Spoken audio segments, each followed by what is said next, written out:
السلام عليكم ورحمة الله تعالى وبركاته. مرحبا بكم في هذا اللقاء المتجدد والذي سنخصصه لتصحيح موضوع إنشائي للتلميذ أنس من مدينة فاس، والذي اختار موضوع المرأة والعمل. الموضوع يقول: Alors voici le sujet. Actuellement, il existe encore des personnes qui pensent que la femme doit rester à la maison pour s'occuper de son foyer et que c'est l'homme qui doit subvenir aux besoins de sa famille. Partagez-vous ce point de vue. Développez votre réflexion sur le sujet en vous appuyant sur des exemples pertinents et bien sûr des arguments précis. Alors vous voyez l'illustration, nous avons ici trois types de femmes. À gauche, nous avons la femme au foyer. Bon, c'est la femme qui se charge de ses enfants, du ménage, du linge. Alors au milieu, vous avez une femme paysanne, c'est la femme qui travaille au champ, avec son mari sans doute. Et à droite, vous avez la femme moderne, c'est la femme qui travaille à l'administration, ou bien des femmes entrepreneuses, ça veut dire des femmes qui ont des entreprises et qui investissent dans un domaine.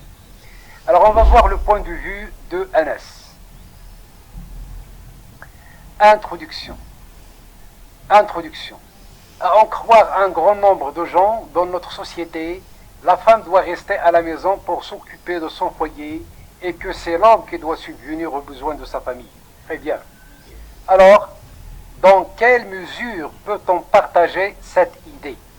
Alors, partager, insulter. Oui, très bien, Anas. Introduction bien ficelée. Très bien. Développement. Alors regardez que votre ami a sauté une ligne pour séparer l'introduction du développement. Inutile d'être trop savant pour s'apercevoir que cette idée est hautement néfaste, et ce pour diverses raisons. Tout d'abord, le fait de soutenir que la femme doit rester à la maison est une grande aberration. Oui, très bien. Excellent. Car la femme occupe une grande place dans les sociétés. Alors, point majuscule. Il suffit de regarder autour de nous. Point. Politiquement parlant, il existe beaucoup de femmes qui sont plus créatives, féminin, pluriel, plus créatives que les hommes, avec S. Comme Elisabeth II. Oui, très bien. Alors, on dit la reine de l'Angleterre, c'est pas le roi, c'est la reine. Alors, Elisabeth II, c'est une ancienne reine du Royaume-Uni. Oui, c'est une femme politique. Très bien, excellent. Ainsi, la présidente de Croatie, Kolinda. Oui, très bien, c'est un très bon exemple.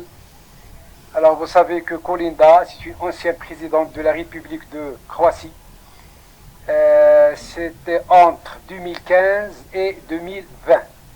Oui, c'est très bien, excellent. Donc jusqu'ici, tu as donné deux exemples de femmes. Ensuite, économiquement parlant, nul ne peut nier le rôle de la femme dans le développement économique. Point. Il existe beaucoup de femmes qui sont entrepreneuses, réussies dans leur domaine. Très bien. Point. Tel que l'exemple de Khadija et Al-Hajjabi. Oui, c'est une femme marocaine. C'est une députée de la circonscription de Fès, parlementaire de la législative 2021-2026. Oui, très bien. Et en même temps, cette femme, Hajjabi Khadija, c'est un ingénieur en génie du système électrique. C'est une femme qui a réussi dans le domaine économique et aide notre pays marocain à se développer. Enfin, dans le domaine du sport, il existe beaucoup de femmes sportives, c'est féminin, dans notre société, tel que l'exemple de la star marocaine. Alors ce mot, il est illisible. Je n'ai pas pu le lire. Donc je vais le remplacer par la star marocaine, Nawal El Moutaoukil, où elle est très connue. Ainsi, dans le domaine des mathématiques, la reine Hiba El Ferchiwi. Oui, Hiba El Ferchiwi, elle est très connue aujourd'hui. Bon, c'est une élève du lycée Al-Julan à Chouka Aïtbaha. Il a représenté le Maroc aux Olympiades panafricaines des mathématiques 2023 à Kigali, au Rwanda. Et cette fille-là, cet élève, elle a été sacrée reine africaine des mathématiques. Après s'être positionnée au top des classements des filles avec 35 points. C'est la reine africaine des mathématiques. Mais malheureusement, on lui a donné seulement 5000 dirhams. 5000 dirhams. À mon avis, elle méritait un PC dernier cri. Un PC extraordinaire. Mais très bien. Conclusion. Ainsi, il paraît donc clair à travers les arguments et les exemples que nous avons développés que cette idée est fausse. Mais quelle idée est-ce? Alors rappelle-toi très bien que dans la conclusion, il faut toujours rappeler le lecteur ou bien le correcteur de ton sujet. Voilà ce qu'il fallait dire. Ainsi, il paraît donc clair à travers les arguments et les exemples que nous avons développés que l'idée d'emprisonner la femme au foyer est fausse. Alors de cette manière, tu as rappelé le lecteur. Bref, comme l'a dit l'écrivain, si tu penses comme moi, tu es mon frère. Si tu ne penses pas comme moi, tu es 2 fois mon frère. Car tu m'ouvres à notre monde. Alors pourquoi ici le passé simple? Utilise le présent.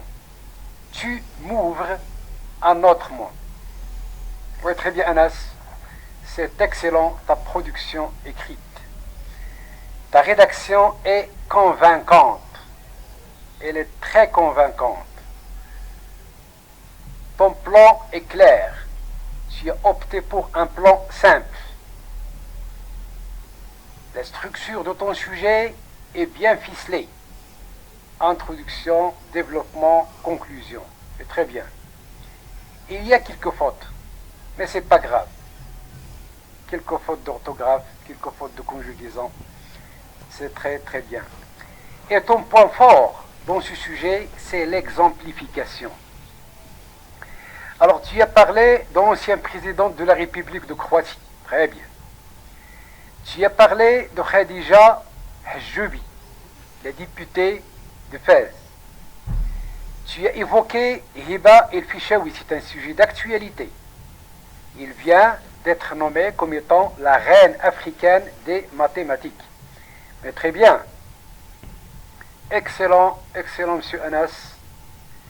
Et soyez sûr, chers élèves, qu'il y a des élèves qui ont obtenu l'année dernière 20 sur 20. Lorsqu'ils ont rédigé un sujet pareil à celui-ci, bien sûr, le correcteur ne pourrait donner que 10 sur 10. Bien sûr, s'il n'y a pas des erreurs. Alors, la langue, la ponctuation, à savoir les fautes, ainsi de suite, c'est 3 points. Mais ici, je peux t'enlever 1 point, au maximum 1 point.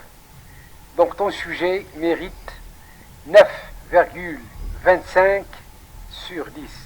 Très bien. Et chapeau, monsieur Anas, je te souhaite une bonne continuation.